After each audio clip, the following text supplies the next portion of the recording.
Assalamualaikum warahmatullahi wabarakatuh. Selamat pagi anak-anak 2B yang solih dan solihah. Semangat pagi. Hari ini kita masuk Ramadan ketiga ya. Anak-anak masih berpuasa kan? Oke, semoga semuanya bisa berpuasa dengan lancar dan gembira. Baik anak-anak, hari ini kita akan belajar tema 8, subtema 1, pembelajaran 2. Marilah kita berdoa sebelum belajar. Bismillahirrahmanirrahim. Rabbi zidni ilma warzuqni fahma. Amin.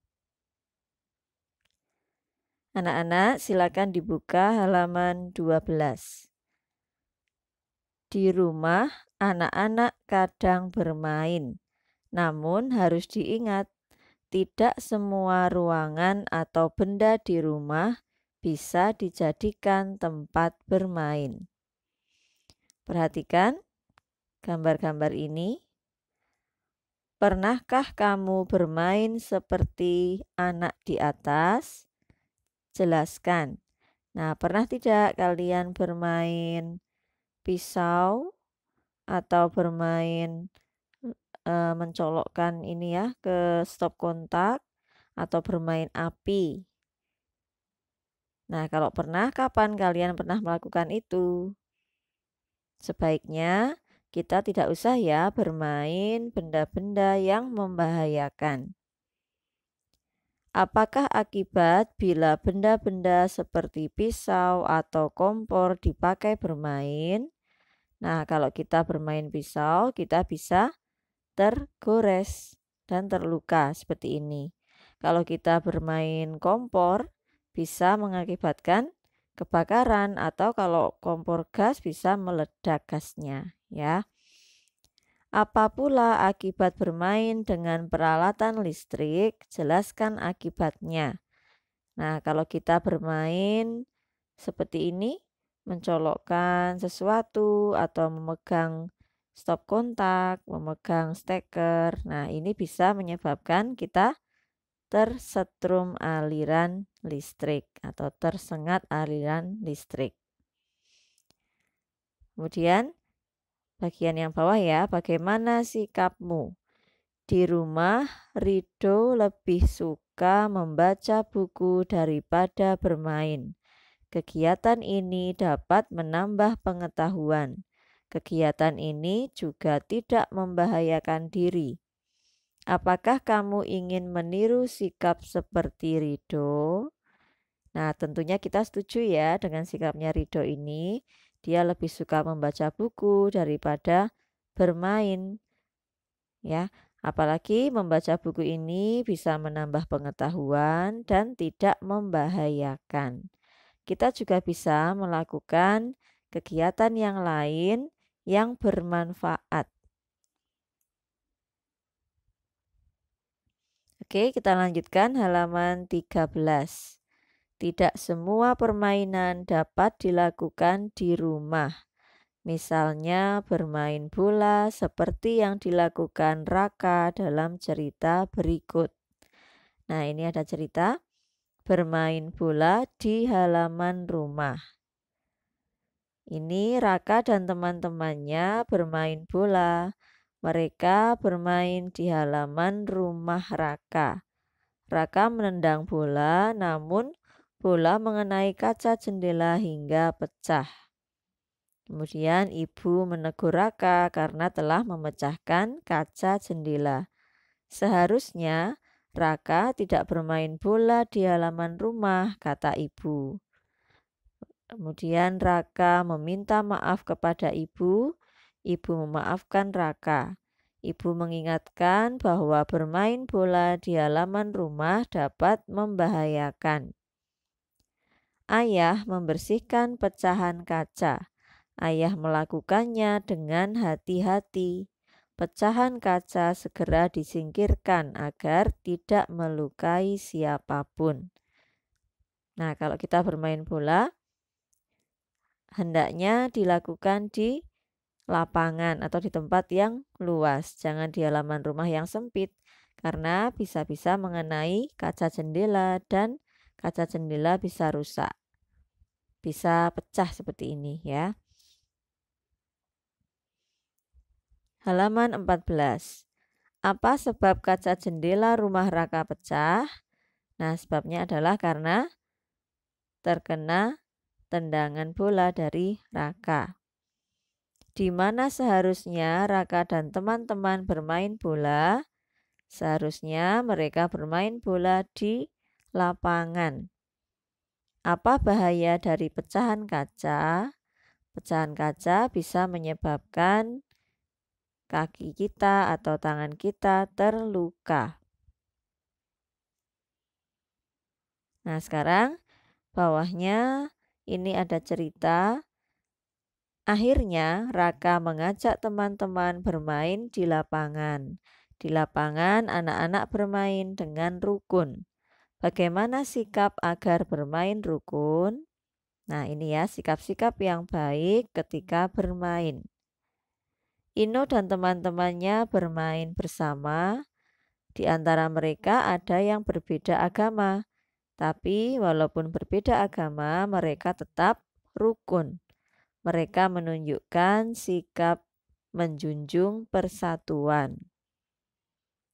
Mereka juga bersikap jujur. Tidak ada yang mau menang sendiri dan mau mengakui kekalahan sendiri. Sikap persatuan dan jujur harus dilakukan saat kita bermain. Bermain akan menyenangkan jika semua melakukan sikap-sikap yang baik.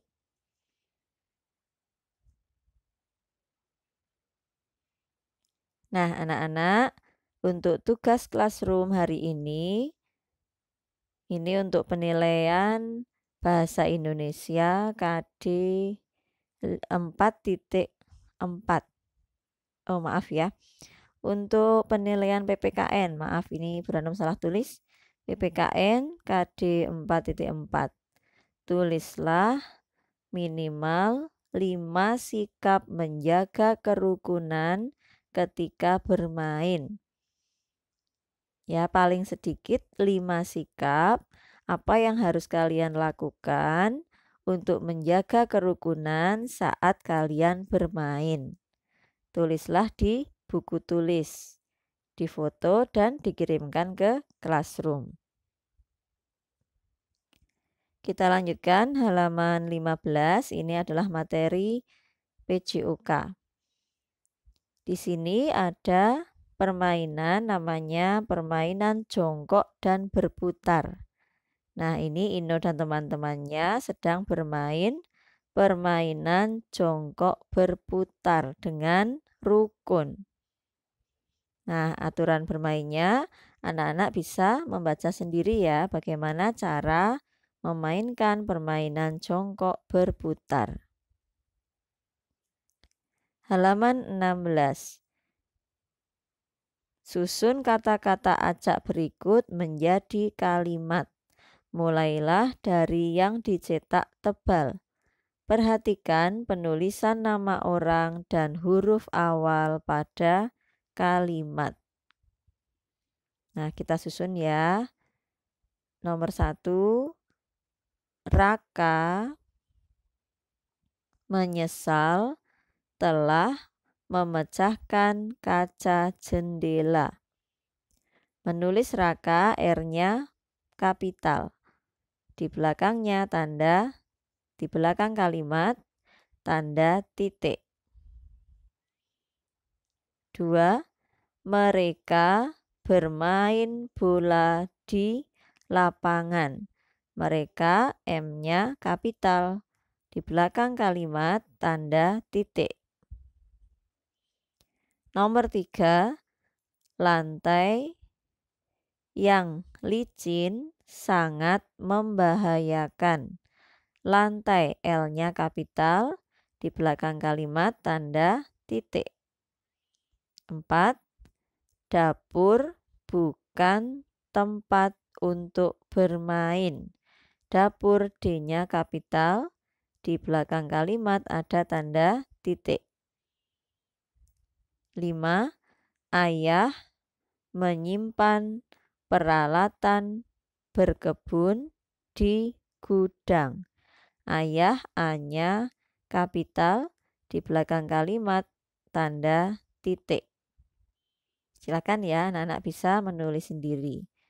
Kemudian bawahnya, sebelum bercerita berilah tanda centang sikap yang dapat menimbulkan permusuhan.